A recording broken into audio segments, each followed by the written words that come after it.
Hey everybody, this is Kelly of Roho Chief, and I'm here to talk to you about what Washington, D.C., which is the District of Columbia, what it actually is. And this video by James C. Lovett will explain to you exactly what D.C. actually is and how it is actually a corporation.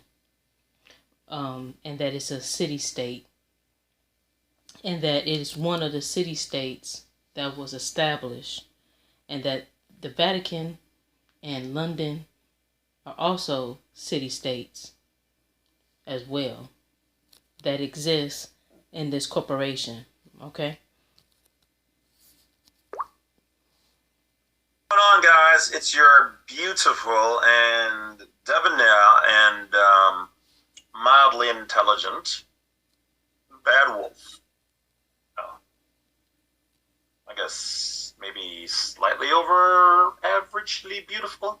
Anyway, all right. So once again, thank you. I'm just that zany guy known as the Bad Wolf, aka James C. Lovett, the legal entity. Legal entity.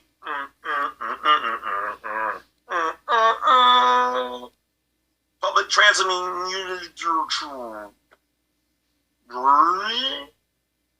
James C. Lovett. Oh, wait, nope, the Bad Wolf. All right. So what is this particular video about? I'm just a madman with a blue shirt. That's it. That's all I got. All right, I digress. What do we have today, Wolf? Well, I'm a little giddy because I've been looking for this particular video that they used to show and teach in civics class. I won't tell you how long ago it was since I was in civics, but a long time ago.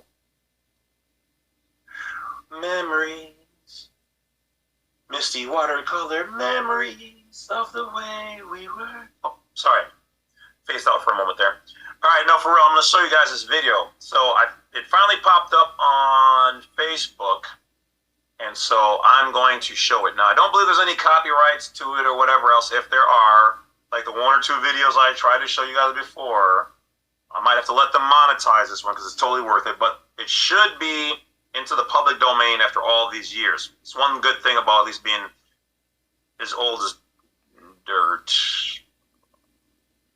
Can't wait till they come out with an immortal something. Anyway, all right, so let me prep it. Ooh, okay, now where is it? All right, so without further ado, check out this information about DC and what's going on. They used to teach us this, so now I'm going to teach you guys. Share the screen, my good man. Share the screen. Huzzah!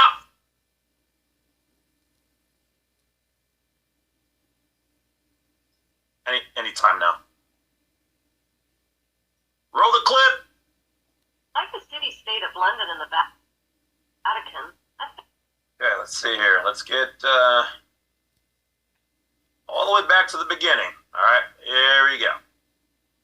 Sorry about the quality. Like the city-state of London and the Vatican, a third city-state was officially created in 1982. That city-state is called the District of Columbia and is located on 10 square miles of land in the heart of Washington. The District of Columbia flies its own flag and has its own independent constitution. Did you hear that? They fly their own flag and have their own constitution. Is that not what I've been telling you guys before? Now, this is an official report done by the C to the N to the N, okay, that they used to show, not on TV, but in civics. So let us continue. I will be making brief interruptions to address certain things and hopefully avoid them in case this is still yet, not in the public domain for anybody to use, public use, fair use. Just going to say that ahead of time. Roll it. Although geographically separate, the city-states of London, the Vatican, and the District of Columbia are one interlocked. Okay, so here, they've got a book called The Empire of the City. All right, I'm actually going to go on Amazon or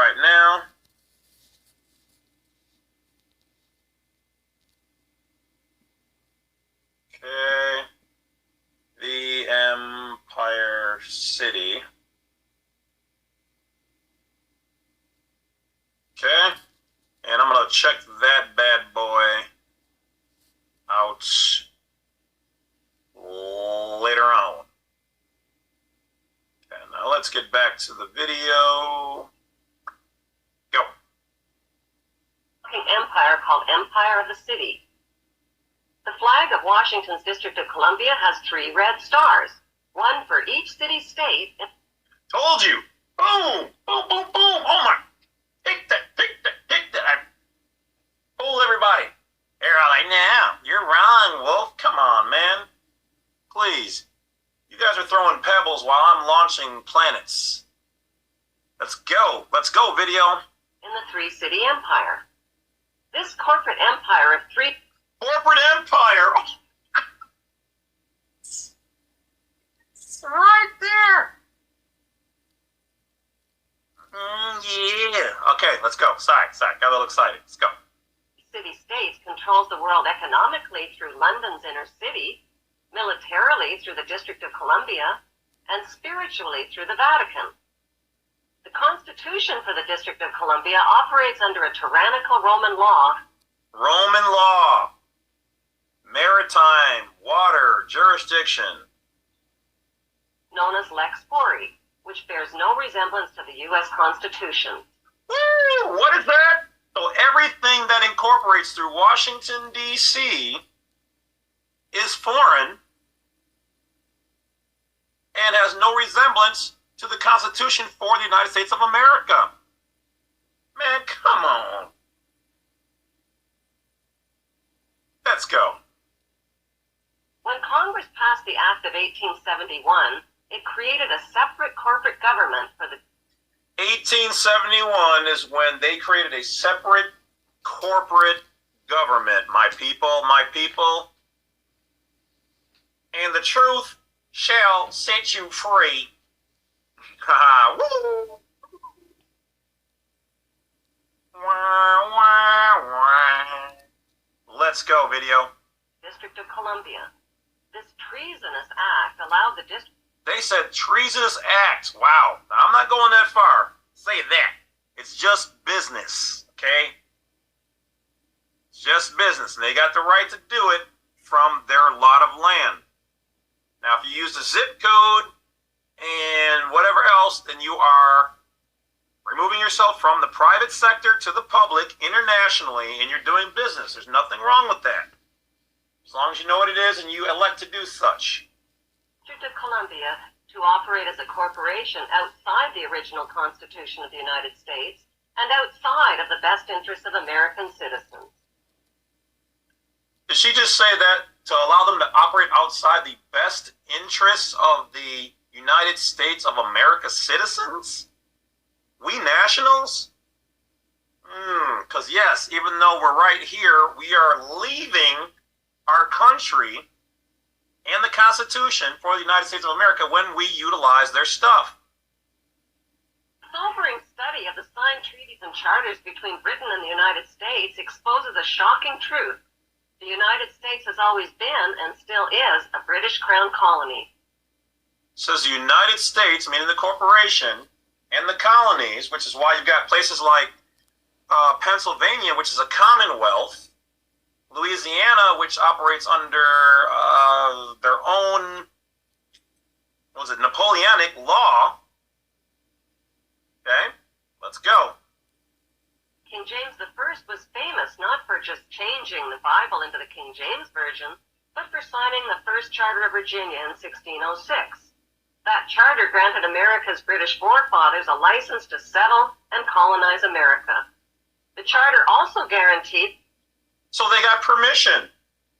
So did they really win? If you won, you took something and ran off with it. The battle was fought, you won. Might makes right. So they didn't really win. They settled. They said, man, come on, let's just do business. Let's be chill, bro. We still got you, though. I'm going to let you do that. But you're gonna send some funds my way, which is why when you go to court, and what is court again? A court, tennis court, basketball court, it's a match between two different sides. So they're making money to send back to the Queen, to the Vatican, the City of London, and whoever else.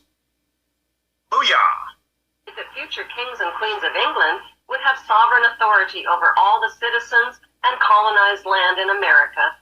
Woo, did you hear that? Stolen from the Indians. Stolen from the Indians. Woo! Girl. They would have you believe that they paid off all the Indians. It's not exactly what happened. Not exactly. Remember, the golden rule is he who has the gold makes the rules. He who wins the war writes the history. You might be a little shocked and disappointed at some things if you read all of these books and manuscripts and treaties like I do. You learn something. Some you may not want to know. But let's go. After America declared its independence from Great Britain, the Treaty of 1783 was signed. That treaty specifically identifies the King of England as the Prince of the United States and Prince of the United States. Have you ever even heard that? I have. That's why I know what it is, what the goings-ons is. Okay, let's go. contradicts the belief that America won the War of Independence. Although King George III of England gave up most of his claims over his American colonies, he kept his right to continue receiving payment for his business venture of colonizing America. If America had really won the War of Independence, they would never have agreed to pay debts and reparations to the King of England. When Congress passed the 13th Amendment to the Constitution, the U.S. President was made subservient to the King of England. Did you hear that? There you go. Let's go. Let's come on, bring. Come on, girl. Shimon. Shimon, girl. The 13th Amendment is called the Title of Nobility Amendment and forbids U.S. presidents and their officials from using royal titles like king or prince or baron. For some mysterious reason, the 13th Amendment, which was ratified in 1810... So in 1810, the 13th Amendment was ratified, it was accepted, it was made fact, law, solid, unchangeable unless by the people. But let's hear what happened, out of curiosity. Educational information only, of course. no longer appears on current copies of... So the original 13th doesn't appear on anything. We did a video on that already. So what, yeah, something happened. I think, didn't war break out and mysteriously all the original copies got burned except for the ones that are in private libraries across the United States of America right now, that they don't know where they're at, and that if they did bring them out, that they would probably say, oh, well, you know, that's not the one that was adopted. Yeah, why was it adopted? Adopted means that it wasn't the original. But anyway, I digress. The Constitution. America's blood-soaked War of Independence against the British bankrupted America and turned its citizens into permanent debt slaves of the king. That would be your all-capitalized name. Straw man, yeah, that's me. Straw man, can I get a G? Straw man, make as much as you can. In the War of 1812, the British torched and burned to the ground the White House and all U.S. government buildings and destroyed ratification records of the U.S. Constitution. 1 century later, a corrupt U.S. Congress committed the biggest theft in world history. They passed Paul Warburg's Federal Reserve Act in 1913, handing over America's gold and silver reserves and total control of America's economy to the Rothschild banksters. Now, this is on her saying this. I can't validate this necessarily, this part of it, okay? So this part is, you have to do your own research. So I've got no problems with anybody out there. Can't say that this is true or not true. We know we've always heard the last names of all these people before, so this is not an attack on them at all. This is the educational view from, you know, the people I mentioned before. So we're going to continue, okay? I don't like to put nothing on nobody unless I can prove it. This part I can't prove, but we do know that they've had their hands in things. Most Americans still believe that the Fed or Federal Reserve is the government. It is not. The Fed is a privately owned banking system. This part is true. Class A shareholders are the Rothschilds, Warburg, Kuhn and Loeb, J.P. Morgan, Rockefeller, Israel C. Now, do those people have money in there? Probably. The banking cartel is the Fed and is never audited and never pays taxes. They print and design America's money, which displays their symbols of an Egyptian pyramid, a Masonic all-seeing eye, and the words "In God We Trust." Who exactly is the God they trust? Well, that's a very good question in all actuality. Also in Latin there's Novus Ordo Seclorum, which is Latin for a New World Order or change of the ages. Yes, I speak some Latin. They also collect American taxpayers' money through the IRS. Then they loan it back again with interest to pay for roads, bridges, and other public. Most U.S. citizens believe that the United States is a country and that the president is the most powerful man on earth. The United States is not a country. It is a corporation, and the president is president of the corporation of the United States. He and his elected officials work for the corporation, not for the American people. Since the United States is a corporation, who owns the corporation of the United States? Like Canada and Australia, whose leaders are prime ministers of the Queen, and whose land is called Crown Land, the United States is just another crown colony. So what she's really saying here is that though we the people own the land, okay, and if you really want to go all the way back, technically the Native Americans still own all the land. I mean, it was stolen from them, and they were beguiled to give it away or forced through means. But from there, we the people own the land, but they own the United States on paper, which is the overlay. So if we own the bed, they own the blanket. Follow me? All right. Let's go. Crown colonies are controlled by the empire of 3 city-states. At the center of each city-state is a towering, phallic-shaped stone monument called Phallic. Phallus, meaning penis-shaped looking. Egyptian needle. Obelisk. an obelisk that points skyward. In D.C. city-state, the obelisk, known as the Washington Monument, was dedicated to Freemason George Washington by the Freemason Grand Lodge of the District of Columbia. This is true. The secretive Brotherhood of Freemasons laid the Washington obelisk's cornerstone in 1848 Also and true. contributed 22 Masonic memorial stones. 250 Masonic lodges financed the Washington Monument obelisk, including the Knights Templar Masonic Order. At the heart of London city-state is a 187-ton, 69-foot-tall Egyptian obelisk called Cleopatra's That was stolen, by the way, but we'll continue. Needle.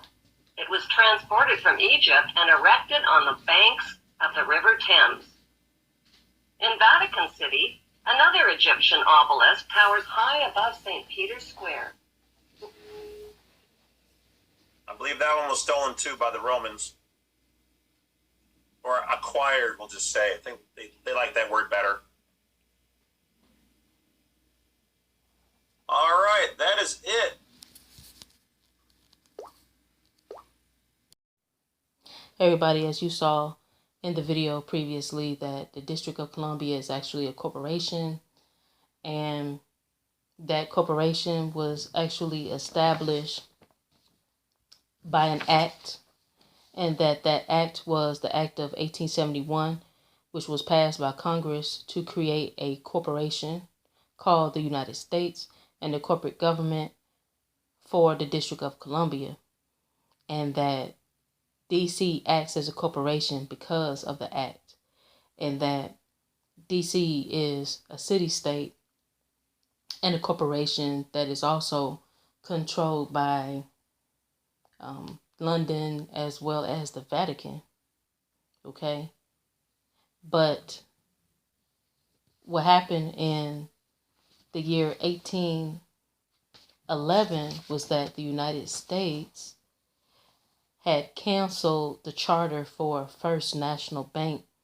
And when that took place, what ended up happening was that Britain sent 4,500 British troops to burn down the White House, both houses of Congress, which is, both houses of Congress, the United States Senate Department, the War Office, the Treasury Department, and destroyed the ratification record signed by the U.S. states, which had the original amendments.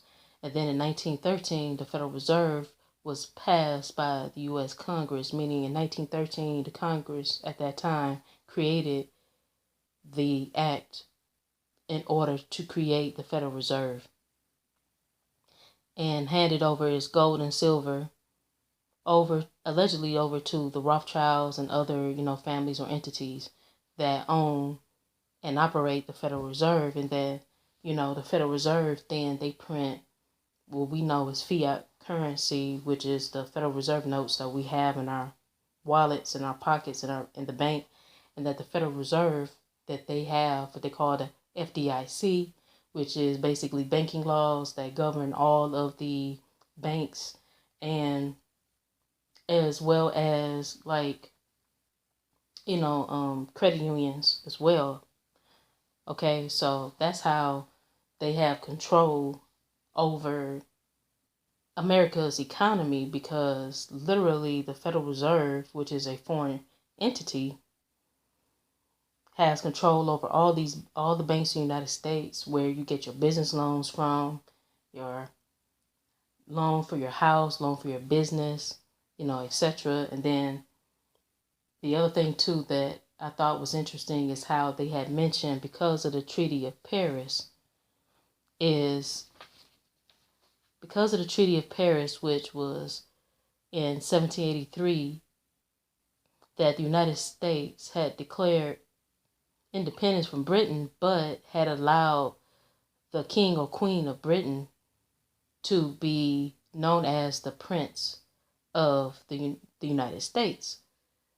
And then, however, there was passed the 13th Amendment, which basically stated that a president of the United States cannot be or have a title of nobility, right? Such as king, queen, esquire, baron, etc. And then, as Bad Wolf mentioned, it's very curious how that 13th Amendment, the original one that stated that, had got destroyed. Okay, so that was very weird within itself. But you also have to understand that there was different, acts that was made, that was passed against our ancestors, that forced what they want to call the 5 civilized tribes to cede their land over to the United States.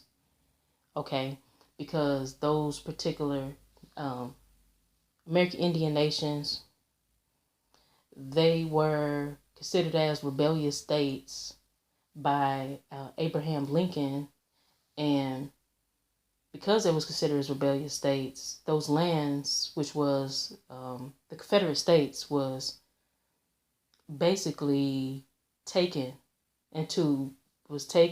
by the United States during that time period in the 1860s. So all of these things all worked in concert with each other in order to take control of or steal lands that's rightfully owned by the American Indian nations, and that every American Indian nation technically has sovereignty and imperial sovereignty over and rights over their lands, right? So every state is essentially Indian country, which in my opinion, I feel that's the reason why, and also because of the United States Constitution, is where they mention the Indian nations as being or having the right to control commerce, right? So in other words, the British Crown, they had a contract, they had a treaty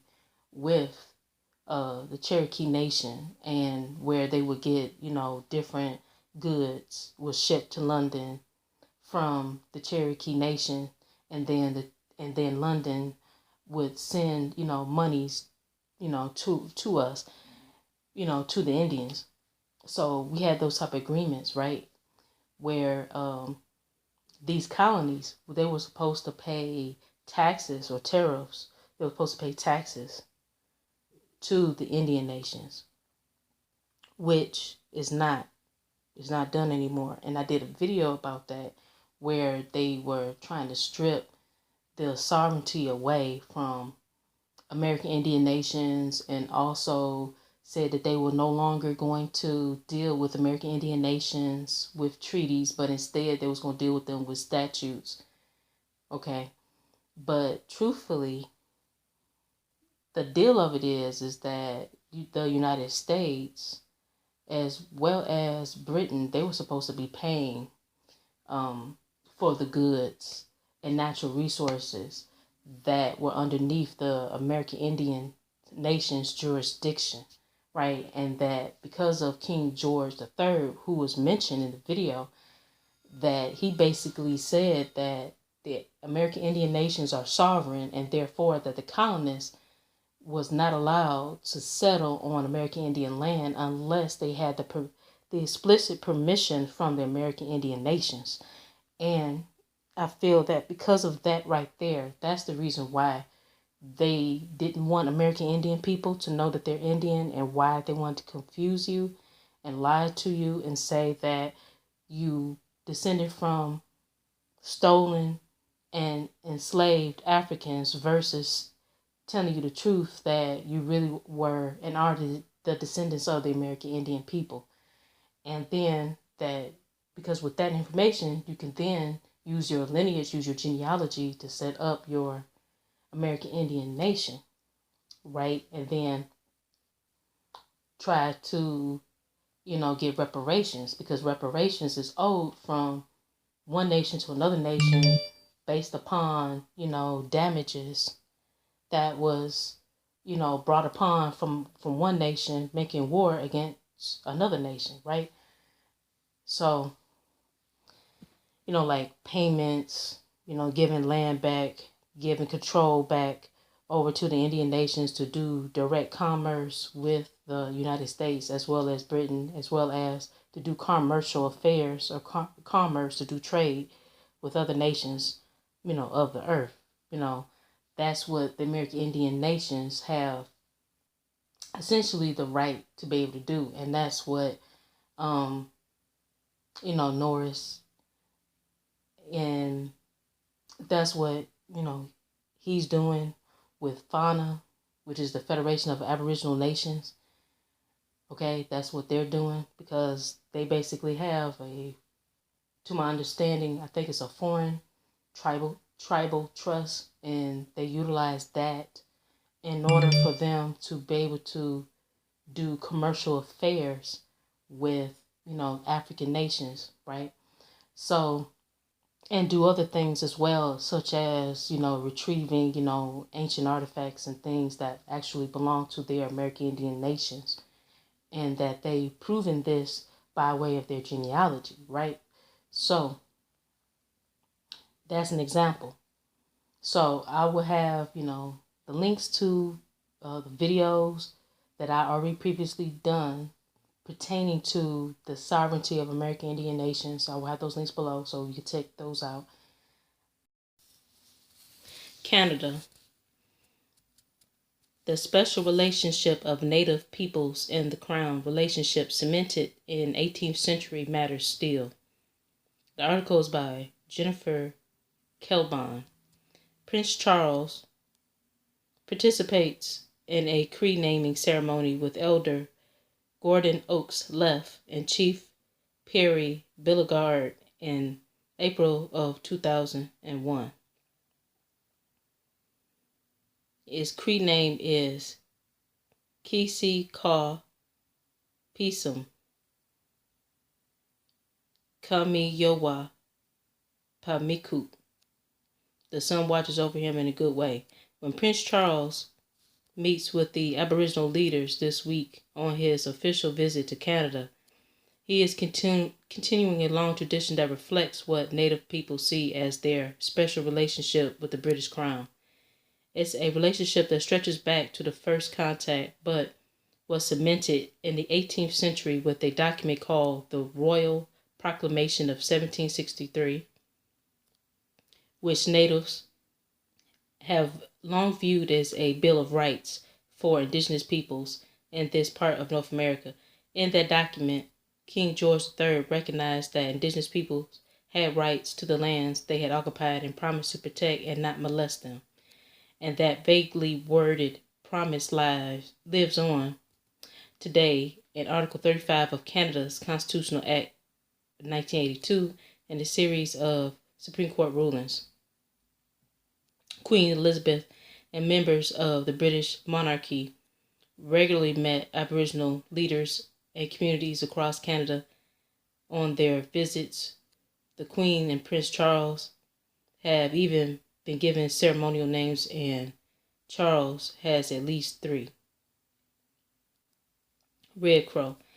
Prince Charles was honored with a Kenai chieftainship in 1977, a ceremonial title bestowed upon by the Blood Tribe in southern Alberta to those who advocate for all First Nations people. Charles was given the name Red Crow, is listed as one of the tribe's most prominent leaders.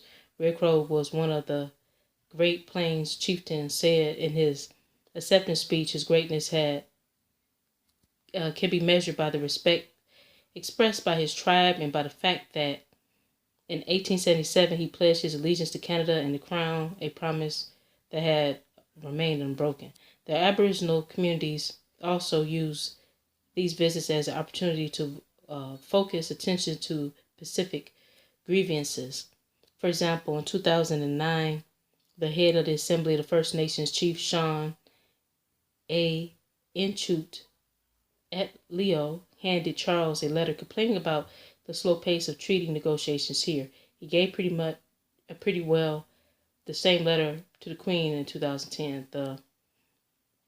This week's visit comes at a time when Canada's Native communities see themselves at a crossroads, beset by growing schooling, housing, and child welfare problems, while also participating burgeoning middle class and an impressive high achieving 7th generation, the first full generation not subjected to residential schools.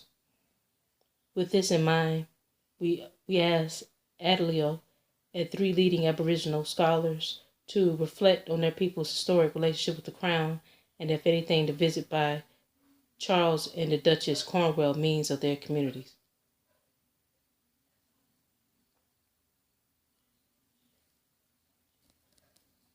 And it says treaties were made between European settlers and original peoples of this land, promises of peace and friendship and cooperation that allowed a white people to settle in North America and survive and prosper with the help of the original people of the land.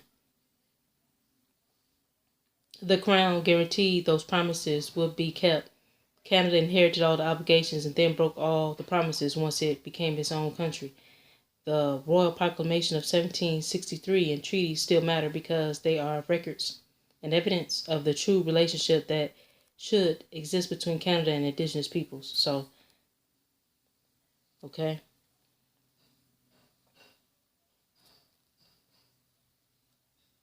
And then they go on to say, our formal legal and diplomatic relationships rejected Canada through forced disposition or conquest.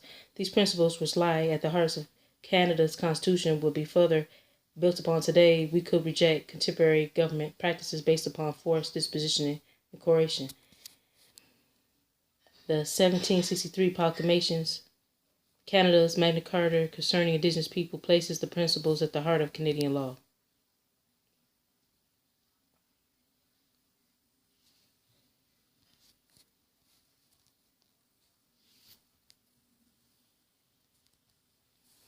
Okay, so that's all I'm going to read from this particular article. Okay, so the Vatican formally rejects the doctrine of discovery after indigenous cause. Vatican City. The Vatican on Thursday responded to indigenous demands and formally retributed the doctrine of discovery, the theories backed by 15th century papal bulls that legitimized the colonial era seizure of native lands and form the basis of some property laws today.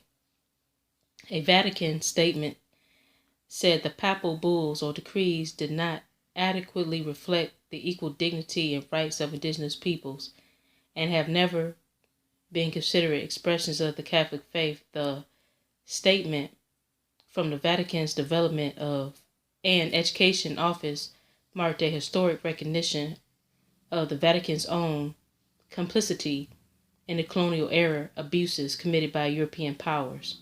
Now, the European powers that they were talking about were, as we know, the Dutch, the French, the Spanish, and the British. It was issued under history's first Latin American pontiff, who was hospitalized Thursday with respiratory infection exactly 1 year after Francis met at the Vatican with indigenous leaders from Canada who raised the issue. On Thursday, these indigenous leaders welcomed the statement as a first good step, even though it didn't address the rescinding of the bulls themselves, and continued to take distance from acknowledging actual Vatican culpability and abuses. The statement said the papal documents had been manipulated for political purposes by competing colonial powers to justify immoral acts against indigenous people that were carried out at times without opposition from ecclesiastical authority. It said it was right to recognize these errors, acknowledge the terrible effects of colonial era assimilation policies on indigenous peoples, and ask for their forgiveness. The statement was a response to decades of indigenous demands for the Vatican to formally rescind the papal bulls that provided the Portuguese and the Spanish kingdoms the religious backing to expand their territory in Africa and the Americas for the sake of spreading Christianity. Those decrees underpinned the doctrine of discovery, a legal concept coined in a 1823 U.S. Supreme Court decision that has come to be understood as meaning that ownership and sovereignty over land passed to Europeans because they discovered it. It was cited as recently as a 2005 Supreme Court decision involving the Oneida Indian Nation, written by a late Justice Ruth Bader Ginsburg during Pope Francis' 2022 visit to Canada, where he apologized to indigenous peoples for the residential school system that forcefully removed Native children from their homes. He was met with demands for a formal retribution of the papal bulls. Two indigenous women unfurled a banner at the altar of the National Shrine of Saint Anne de Beaupré on July 29th that reads, "Rescind the doctrine," in bright red and black letters. Before that, Michelle Shenandoah of the Oneida Nation called for the Vatican to rescind the papal bulls when she delivered the closing remarks of the First Nations delegation that met with Francis during the week-long visit last year by Native groups from Canada. On Thursday, she called the Vatican statement another step in the right direction, but noted that it didn't mention the rescinding of the bulls themselves. I think what this does is it really puts the responsibility on nation states such as the United States to look at its use of the doctrine of discovery, she said in the interview of Syracuse, New York, where she is a professor of indigenous law at Syracuse University's College of Law. This goes beyond land. It really has created generation upon generation of genocidal policies directed towards indigenous peoples. And I think that it's time for these governments to take full accountability for their actions. In the statement, the Vatican said the Catholic Church therefore retributes those concepts that fail to recognize the inherent human rights of indigenous peoples, including what has become known as the legal and political doctrine of discovery. Phil Fontaine, a former national chief of the Assembly of First Nations in Canada, who was also part of the First Nations delegation that met with Francis at the Vatican, said the statement was wonderful, resolved an outstanding issue, and now puts the matter of civil authorities to revise property laws that cite the doctrine.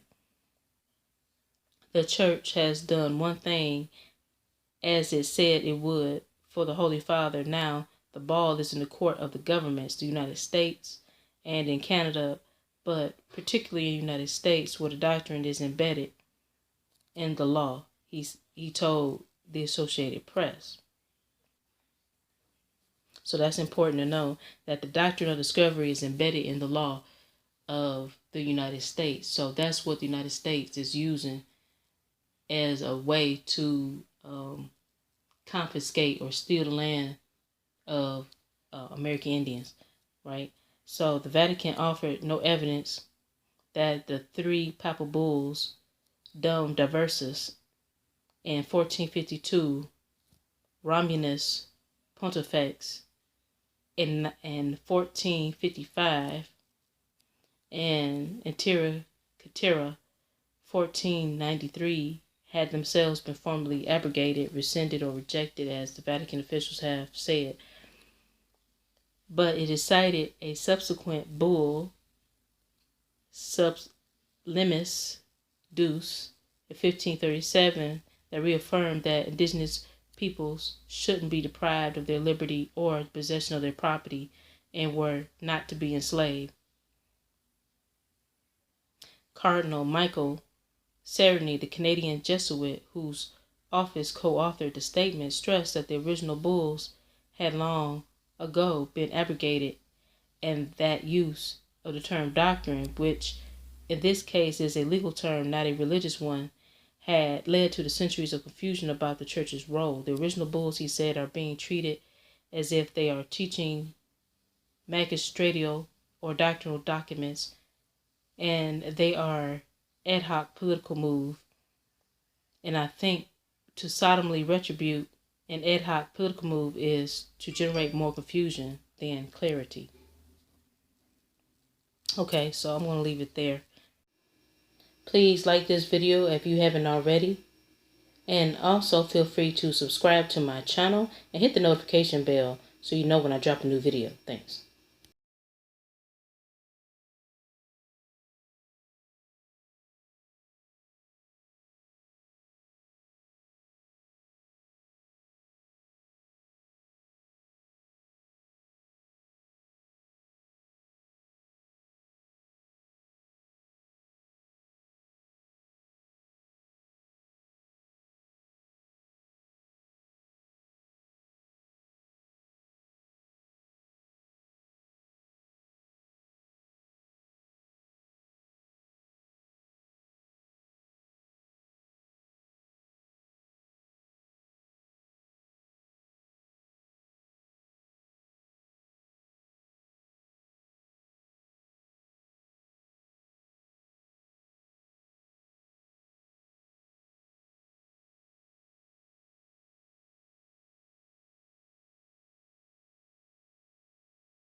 Please like this video, and if you haven't already, please subscribe to this channel and hit the notification bell so you'll know when I drop a new video. Thanks.